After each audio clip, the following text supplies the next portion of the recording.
Online payment करते वक्त बार बार OTP डालना कितना झंझट भरा काम लगता है ना।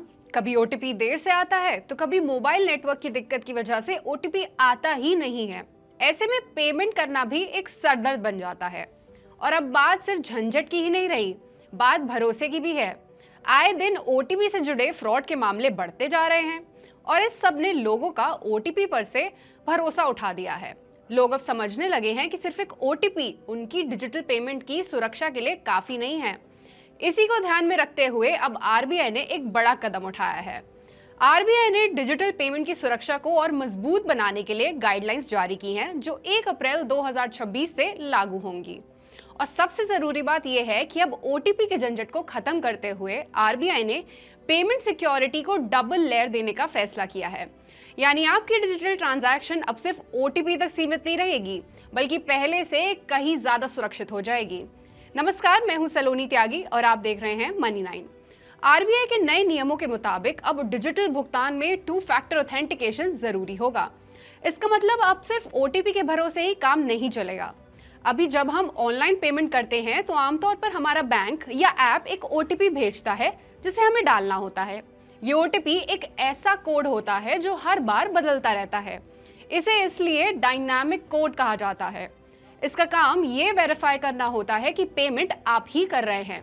लेकिन क्योंकि अब ओटीपी चोरी, फोन हैक और फ्रॉड की घटनाएं बढ़ती जा रही हैं, इसलिए आरबीआई का मानना है कि सिर्फ एक मीडियम से पहचान करना अब काफी नहीं रहा और अब लोगों को 2 अलग अलग तरीकों से अपनी पहचान साबित करनी होगी।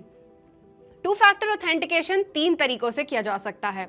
सबसे पहले कुछ ऐसा जो सिर्फ आप जानते हैं, जैसे पासवर्ड, पिन या पास फ्रेज। दूसरा कुछ ऐसा जो आपके पास है, जैसे आपका कार्ड, मोबाइल फोन, टोकन। और तीसरा आपका फिंगरप्रिंट, चेहरे की पहचान या बायोमेट्रिक।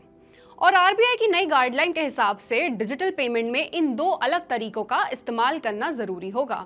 इससे ना तो सिर्फ सुरक्षा बढ़ेगी, बल्कि आपकी सुविधा भी बढ़ेगी। यानी बार बार ओटीपी की टेंशन अब कम हो जाएगी। आइए अब ये जान लेते हैं कि 1 अप्रैल 2026 से क्या क्या बदलाव आएंगे। हर डिजिटल पेमेंट जो आपके खाते से होगी उसमें 2 फैक्टर ऑथेंटिकेशन होगा। बैंकों और पेमेंट करने वाली कंपनियों को यह ध्यान रखना होगा कि ये नए नियम ठीक से लागू हों। बैंक अब ग्राहक की पहचान के लिए नई तरीके जैसे biometric, hardware token, software token वगैरह इस्तेमाल कर सकेंगे।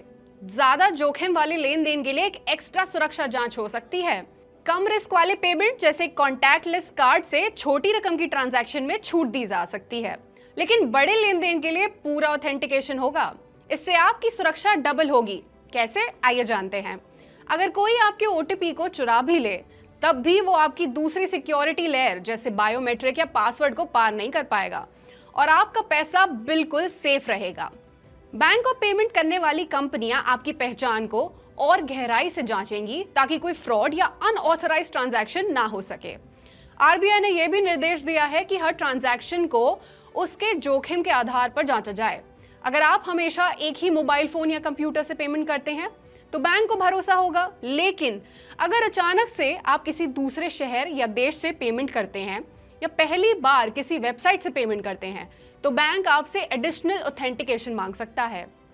इससे बैंक को फ्रॉड रोकने में काफी मदद मिलेगी।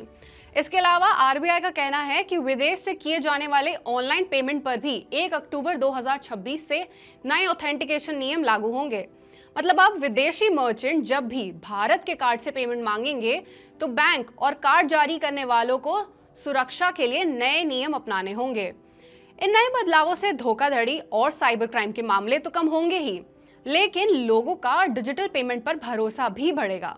साथ ही हमें ओटीपी के अलावा और बेहतर ऑप्शंस मिलेंगे जिससे पेमेंट करना और आसान और तेज हो जाएगा।